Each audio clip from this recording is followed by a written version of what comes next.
मेरे प्यारे भाइयों बहनों, क्या हाल चाल? सब बढ़िया। आई होप आप लोग सब बढ़िया होंगे। भाई साहब, कल देर रात तो बीटीसी ने डरा दिया। 1,07,200 से 300 के आसपास एक सडन डंप हमें देखने को मिल गया। लेकिन जैसे मेरी आंख मॉर्निंग में खुली, भाई साहब बीटीसी से चल रहा था 1,10,300-400 के आसपास। अब इस समय आप में से मैक्सिमम लोगों के मन में यही सवाल आ रहा होगा कि भाई साहब कहीं हमारी ट्रेन छूट ना जाए, कहीं बीटीसी यहां से 1,14,000, 15,000, 16,000 तक तो नहीं चल जाएगा, या फिर ये सिर्फ एक छोटा सा बुल ट्रैप है, छलावा है और इसके बाद में बिटकॉइन जाएगा सीधा 1,06,000, 5,000 के आसपास।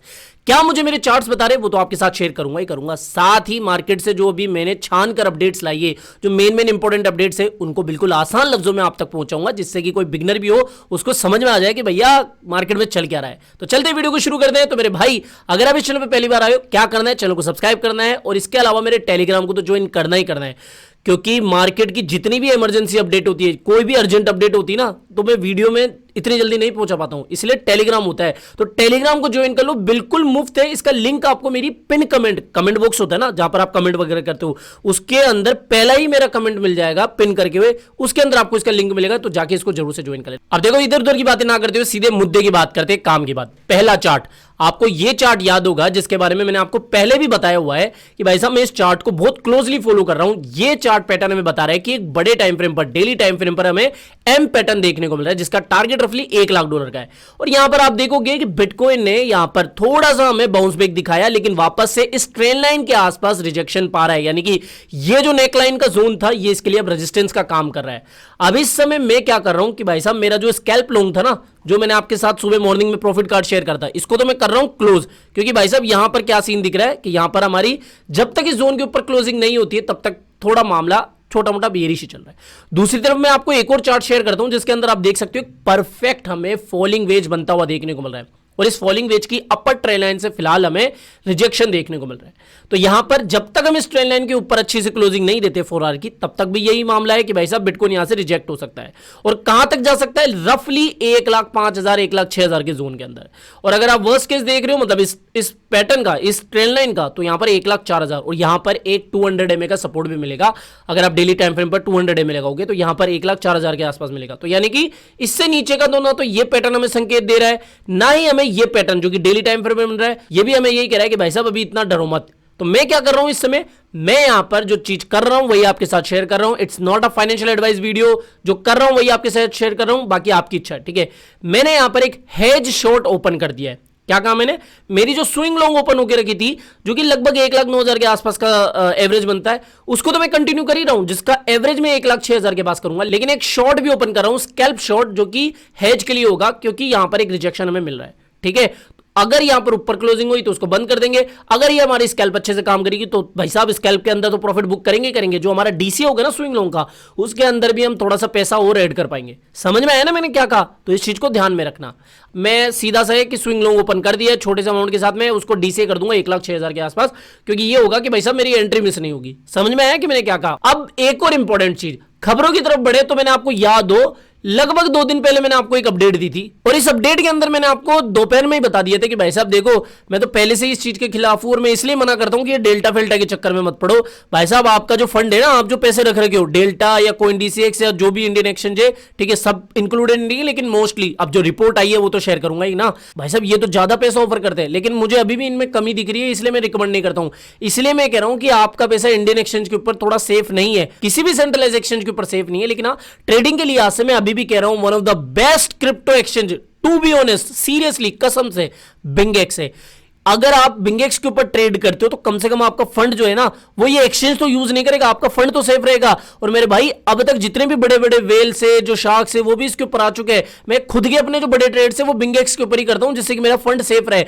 आगे आने वाले समय में 2-3 साल तक मुझे कोई ट्रेड होल्ड भी करनी पड़ जाए ना, मतलब नहीं करते वैसे, लेकिन होल्ड भी करनी पड़ जाए एग्जांपल के लिए, तो भी मैं बिंगेक्स के ऊपर रखूंगा, जिससे कि मुझे पता है कि भाई साहब मेरा पैसा यहां पर सेफ है। तो मैं इसलिए कह रहा हूं, इतने दिनों से मैं आपको एक ही एक्सचेंज की गाथा सुना रहा हूं, इसका मतलब सच में ये जेन्युइन है एक्सचेंज है। अगर आज आप जाके मेरे पिन कमेंट में देखो, ये यूट्यूब होता है, यूट्यूब का कमेंट बॉक्स होता है, इसके अंदर मेरा लिंक मिल जाएगा आपको बिंगेक्स का। बिंगेक्स के इस लिंक से अगर आप अकाउंट क्रिएट करोगे तो आपको एक्स्ट्रा बोनस तो मिलेंगे। फ्यूचर में कोई छोटी मोटी दिक्कत भी हो गई तो वहां पर मैं आपकी कोशिश करूंगा, मदद करूंगा कि जिससे कि आपकी प्रॉब्लम सोल्व हो पाए, समझे। और इसके बाद में अगर आप $500 मिनिमम डिपॉजिट करते हो ना, वैसे तो देखो मेरा जो मेन फंड है ना ट्रेडिंग का वो इसी के ऊपर है, लेकिन अगर आप मिनिमम $500 भी यहां पर डिपॉजिट करके रखते हो तो भाई साहब आप मेरे को इस क्रिप्टो ट्रिलियनर आईडी पर मैसेज कर देना। मैं आपको मेरी प्रोमैक्स कम्युनिटी यानी कि जो मेरा वीआईपी टेलीग्राम चैनल है जिसके अंदर आप मुझसे डायरेक्टली बात कर सकते हो, उसके अंदर ऐड कर दूंगा। समझ में आया? तो ये चीज है। अब खबरों के बारे में बात करें तो भाई साहब ये जो ट्रंप की फैमिली थी ना, उनका जो प्रोजेक्ट वर्ल्ड लिबर्टी फाइनेंस, उनका जो टोकन था फाइनली वो मार्केट के अंदर आ चुका है, WLY, यानी कि ये जो टोकन है फाइनली एक्सचेंज के ऊपर आ गया है। बड़ा पमडम देखने को मिला। लेकिन इसके बाद में क्या हुआ भाई साहब, जो ट्रंप फैमिली की वेल्थ है ना उसके अंदर $5 बिलियन का इजाफा देखने को मिला। और ये जो प्रोजेक्ट है उसके अंदर ट्रंप के जो बच्चे हैं, मतलब ट्रंप के जो लड़के हैं, वो खुद को फाउंडर है और एक तरीके से सम्मान के रूप में इनको भी को फाउंडर बनाया हुआ है। तो भाई साहब इस प्रोजेक्ट के बाद में ट्रंप फैमिली ने लगभग $5 बिलियन के आसपास की वेल्थ और ऐड करी है। और ट्रंप जो है, इससे पता लग रहा है, ट्रंप के बच्चों के पता लग रहा है कि भाई साहब पूरी फैमिली क्रिप्टो को लेकर काफी सीरियस है और वेल्थ रखती है। ठीक है, तो यहां पर ये एक बात हो गई। इसके अलावा अगली खबर भी ट्रंप से जुड़ी हुई है। भाई साहब ट्रंप ने कल क्या करा, एक ट्वीट डाला, अपना जो सोशल मीडिया हैंडल है जो ट्रूथ सोशल करके है उसके ऊपर इन्होंने एक ट्वीट करा।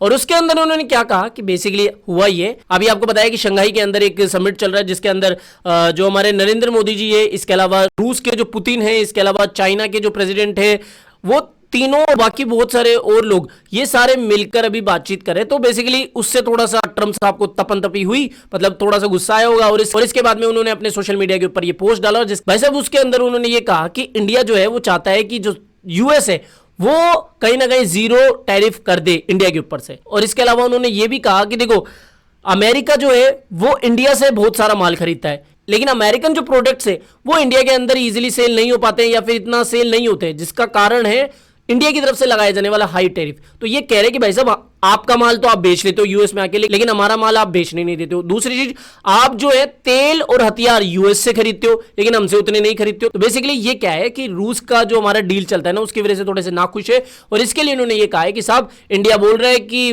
टैरिफ कम करो, लेकिन ये साहब बोल दिया इट्स गेटिंग लेट। बेसिकली ये क्या है कि दबाव डालने की कोशिश करें इंडिया के ऊपर, लेकिन हमारे भी लीडर ऐसे नहीं है कच्चे, वो भी साफ कह दिए कि भैया हम ऐसे थोड़ी दबाव से लेंगे। तो बेसिकली ये खबर आ रही है कि भाई साहब वापस से ट्रंप ने इंडिया के ऊपर इस तरीके से तंज कसा है या फिर ट्वीट करा है। ठीक है, इसके अलावा अगली अपडेट की तरफ बढ़े। भाई साहब मैं जब दुबई में था मैंने ये चीज देखी कि क्रिप्टो का कितना चलन वहां पे, कितना आम रोजमर्रा की सामग्रियों के अंदर भी क्रिप्टो का यूज है। लगभग हर तीसरा चौथा पांचवा बंदा क्रिप्टो के बारे में जानता है वहां पे। अब एक खबर निकल के आई है कि यूएई यानी कि यूनाइटेड अरब अमीरात में जो एक काफी बड़ी जायंट है रियल एस्टेट की, RAK, उन्होंने क्रिप्टो करेंसी जैसे कि बिटकॉइन और अदर जैसे कि इथीरियम वगैरह को एक्सेप्ट करना शुरू कर दिया है, जो कि ये बता रहा है कि भाई साहब यूएई जो है वो इस समय कितना आगे जा रहा है एडॉप्शन के मामले में। तो यहां पर ये एडॉप्शन के लिहाज से बता रही है कि भैया इस तरीके से जो कंपनीज है, जो बड़े बड़े इंस्टीट्यूशन है, वो भी क्रिप्टो के अंदर कितना सीरियसली अब एंटर हो रहे हैं कि भाई साहब ये पेमेंट तक एक्सेप्ट कर रहे हैं। अच्छी बात है ये क्रिप्टो के लिहाज से और क्रिप्टो के एडॉप्शन के लिए। बाकी देखो मार्केट में इतनी खास खबरें थी, ऐसी कोई खास खबर आज के दिन मुझे मिली नहीं जो मैं आपके साथ और थोड़ा शेयर कर सकूं। तो आज के लिए इतना ही था दोस्तों, दीजिए मुझे इजाजत, मिलते हैं किसी और वीडियो के अंदर। टिल देन जय हिंद, जय भारत।